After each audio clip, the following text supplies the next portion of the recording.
বন্ধুরা দেখো চায়নারা কি টেকনিকে মাছ ধরে। দেখো একটা তরমুজ নিয়ে আসলো, এসে মশারি জালের মধ্যে তরমুজটাকে ফাটিয়ে দিয়ে একটা পুকুরের মধ্যে জালটাকে ফেলে দিয়ে বসিয়ে রাখলো। আর মাছগুলো খাবার জন্য যখন আসলো তখনই কিন্তু ওরা জালটাকে উঠিয়ে নিল। দেখো কতগুলো মাছ ধরে ফেললো একসাথে, অনেকগুলো।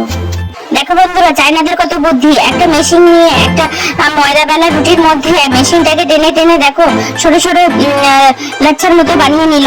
দেখো এটাকে একটু অয়েল দিয়ে একটু ধনিয়া পাতা দিয়ে এটাকে রোল করে নিয়ে কত সুন্দর ভাবে দেখো মিনিশের মধ্যে লাচ্ছা বানিয়ে নেবে।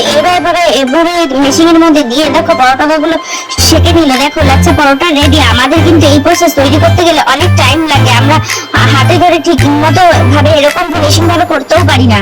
বন্ধুরা দেখো এই চাইনা মেয়েটি তার বাবা মাকে নিয়ে সে কিন্তু আজকে তার বার্থডে, সে কিন্তু আজকে বার্থডের জন্য একটা বালি দিয়ে কেক বানিয়ে মোমবাতি দিয়ে এখানে বসে বসে বার্থডে সেলিব্রেট করছে। আর দুটো শয়তান বাচ্চা এসে তার কেক বানানোটা, বালি দিয়ে কেক বানানোটা ভেঙে গুড়িয়ে দিয়েছে। আর মেয়েটা তখন কষ্টে কান্না করছে, ভাবছে আমার তো কেউ নেই, আমি আর কি করবো। মেয়েটা ওখানে শুয়ে কান্না করতে করতে শুয়ে পড়েছে। আর পাশ থেকে একটা মহিলা যাচ্ছিল, তার সমস্ত কিছু দেখে তার হাতে তরমুজ নিয়ে আসছিল। সে ভাবলো যাক বাচ্চাটার জন্য একটা কেক বানানো যাক। তরমুজ দিয়ে সুন্দর করে আর স্ট্রবেরি দিয়ে ডিজাইন করে বাচ্চাটির জন্য একটা সুন্দর একটা কেক ক্রিয়েট করলো। বাচ্চাটাকে তখন এসে কেকটাকে রেখে তাকে ডাকলো যে মনা উঠ। বাচ্চাটা উঠে খুব খুশি কেকটি দেখে, এত সুন্দর কেক। তো স্ট্র দিয়ে যখন মেয়েটি কেকটি খাচ্ছিল বাচ্চাগুলো দেখে তখন লোভে সামলাতে